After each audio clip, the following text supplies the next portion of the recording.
We are joined now on a day when healthcare is dominating the news, as it has now for weeks. But it is dominating the news today because of the Congresswoman who is joining us now, Congresswoman Lynne Woolsey from the 6th District of California, but not calling us from there. We are speaking with her from Canada, are we not? We are. All right. I'm at a conference on education. Excellent. Not healthcare. Not healthcare. Well, it's probably nice to get a breather. But as chairman of the House Progressive Caucus, which is, I should point out, the largest, is it not, nonpartisan caucus in the House of Representatives? Is that right? It is definitely, and it is partisan. It is now partisan. Democrats only. It is only Democrats. But we have 84 members.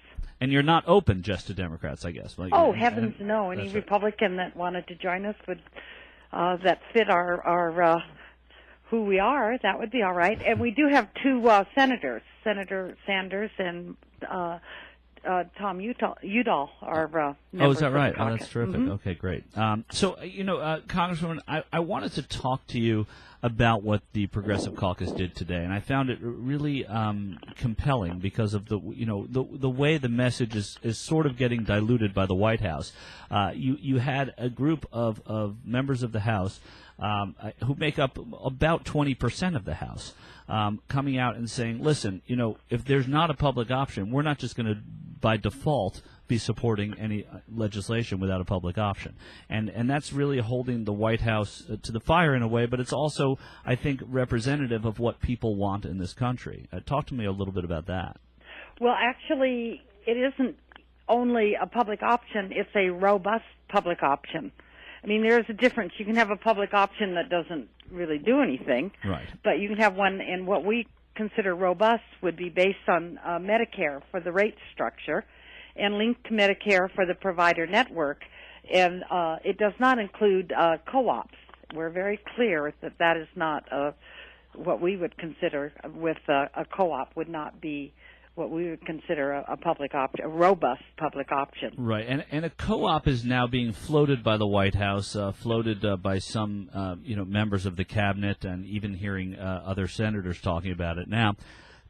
Describe for us, if you would, and this is really, one of the problems, and we've been talking about it on the show now for a while, is, of course, that we hear these quick phrases from the opposition to health care, but when we hear people who are in favor of health care, in favor of the public option, is describing exactly what it is. And of course, the inaccuracies of calling on death panels is obvious to you and me. It's obvious to a lot of people, but it also resonates with some people because it's a synthesis of what they're afraid of. What would a synthesis for what we are in favor of be? What is a good way for us to frame this debate so that it's accessible to people? Because right now you hear the public option, you hear the robust public option, you hear cooperative, it becomes muddled. Oh, doesn't it? Well, first of all, what we are looking for is health care reform, not just health insurance company tweaking. Mm-hmm. So you've got to be really clear that unless there's a robust public option, health care reform won't really happen. Right. It'll be called that, but it'll be something else. And what we're all looking for is competition, choice, lowering overhead, and with a robust public option, we could have a path toward universal health care someday down the line. But we want no pre-existing conditions, and we don't want insurance companies or the public option to be able to kick anybody off, make anybody lose their coverage if they get sick or their loved one gets sick. So with the public option, we offer competition.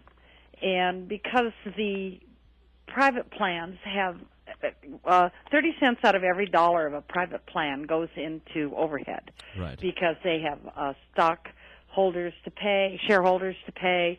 They have executives with great big compensation packages, and they have a marketing plan. Well, the public option won't have any of that. I mean, they'll have a regular nonprofit CEO, and they'll be based on Medicare, and they won't be negotiating their fees with every single group that signs up because the fees will be set. And Congressman, we're speaking with Congresswoman Lynne Woolsey from California.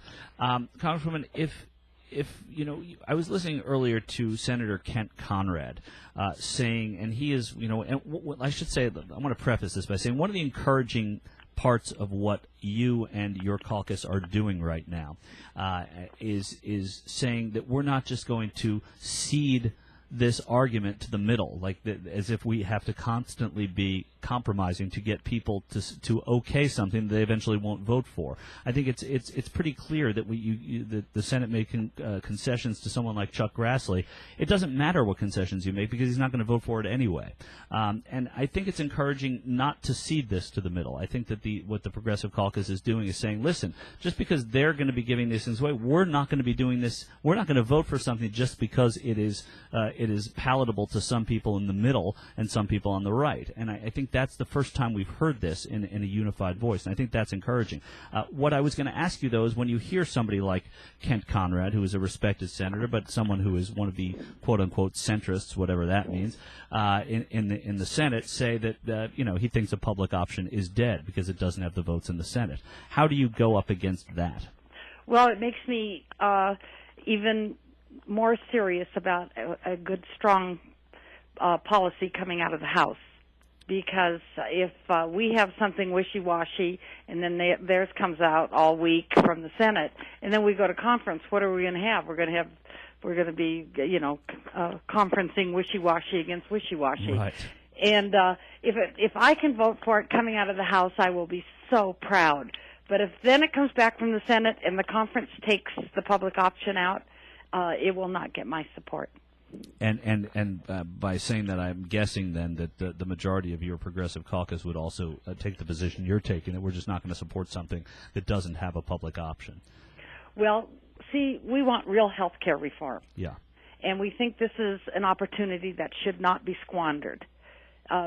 We are in charge of the House by a great majority. The President and our administration are Democrats, and we barely have a majority in the Senate, but we do have a majority, and there's a reason, and it's because people wanted and had hoped that we would take on this issue and other issues and do what is right for the country, not what is acceptable to the right wing.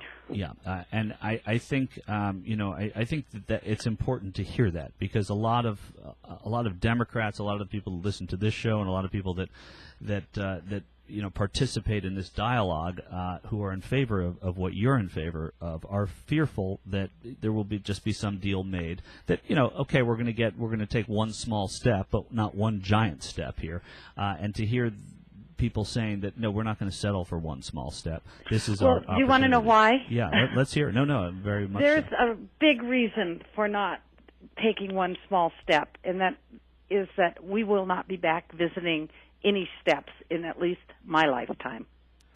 And this is it, folks.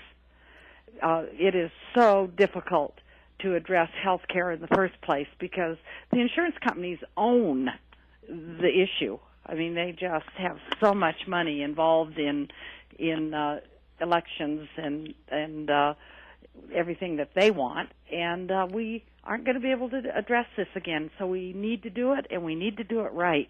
There's other things we vote on and work on. For example, global warming. Yeah, that's the beginning. What we passed out of the House, what comes back out of the Senate.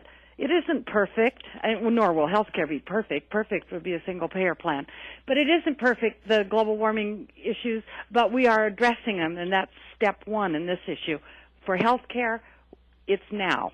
And can you explain, Congresswoman Woolsey, why you say that? Why is this the time, and why will that time not come again like Halley's Comet for a long time? Why is that? Well, it's taken all of the Clinton administration years, all of the Bush administration years to come up again, so that it's 15 years. Right. If we do something small and call it health care reform, then everybody will say, well, we did health care reform. Right, we put the Band-Aid on the problem. Right, yeah. And real health care reform will include a public option. Right. Well, it's certainly encouraging to hear such a big number of U.S. representatives saying that out of the Progressive Caucus, which you lead. I don't want to let you go, and I want to just change avenues just for one. Well, before Yeah. just one thing before Yeah. then, let me just say it's the Progressive Caucus, it's the Congressional Black Caucus, it's the Asian American Caucus, and the Native American, and it is a great part of the Hispanic Caucus. There are a lot of us. There's a lot of overlap. A caucus of caucuses. It is a caucus of caucuses. Well, it's very, very encouraging, and it's very and to hear an insistence from the progressives in the House. I can't tell you how refreshing that is, because Thank you. All you hear is the centrists. Oh, we have well, if the centrists are able to say it's okay, then what? But no, it's not just them, and I really it quiets the blue dogs a little bit. Well, they have a great advantage. All they have to do is vote with the Republicans, and Yeah. they can stop anything. And we don't play that game. No. But and we're not playing a game. We want healthcare reform, and we want it to be good. No, it's fantastic to hear that. The direction I was going to take you in was something else that is dear to something for which you got arrested for. And no, we're not going all the way back to college. We're just we're staying. It is Darfur, and Yeah. Darfur is an issue that I've always paid pretty close attention to, and it of course has not been a primary issue in the dialogue recently because of so many other immediate domestic issues plaguing this administration in this country right now. What is going on in Darfur now? Is there anything about which to be optimistic? Well, there isn't anything that we can hang our hats on. Things are it's a little still right now, but that doesn't mean there's been any real resolution to any of this, and we really do, and the United Nations must step up to this and not let it get any worse. But we aren't doing as much as we should. Right. It seems that would be the case. Well, in your fight for a public option, for a robust public option, to quote you, Congresswoman Woolsey, we want to allow this to be a forum for you and for any members of your caucus, so you can tell your press people to call the Young Turks, and will always be a place for you to talk about this. It's so important to America, and we want to be part of helping that. Well, do you have a moment for one little story? I have as many moments as you have. I don't have a whole bunch of moments left, but I do. But I mean, in my life, but not for tonight. But I was at Sea Ranch, which is just the very northern, on the coast part of my district in Sonoma County on Friday. Yeah. And 150 seniors, retired folks that live up at Sea Ranch, and we were having questions and answers, and it turned out to be, surprise, mostly about health care. Yeah. And it was quite friendly, but even the antis were polite. And a young man, 19 years old, a young Turk, this is why I'm telling you this, stood up. He said, "My name is Joe. I'm 19. First of all, I want to know, where are the other young people? Why aren't they here?" And he said to the group, "I don't know why you're worried about a deficit. You're in your 70s. You all have health care. I'm 19. I'll be paying for it. I want us to have a good health care plan."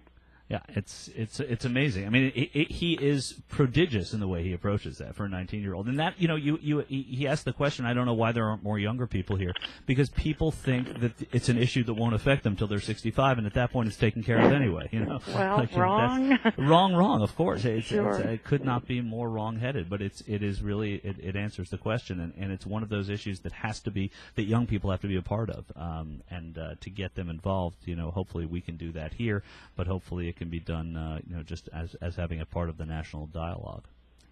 Well, thank you for being who you are and being interested. Well, thank you for participating, and we look forward to talking with you as the debate goes on. All right. We're here. Goodbye. Have fun. Bye-bye. That was Congresswoman Lynne Woolsey, who is at the forefront of the fight for a public option in the House of Representatives. We'll be back on the Young Turks after this.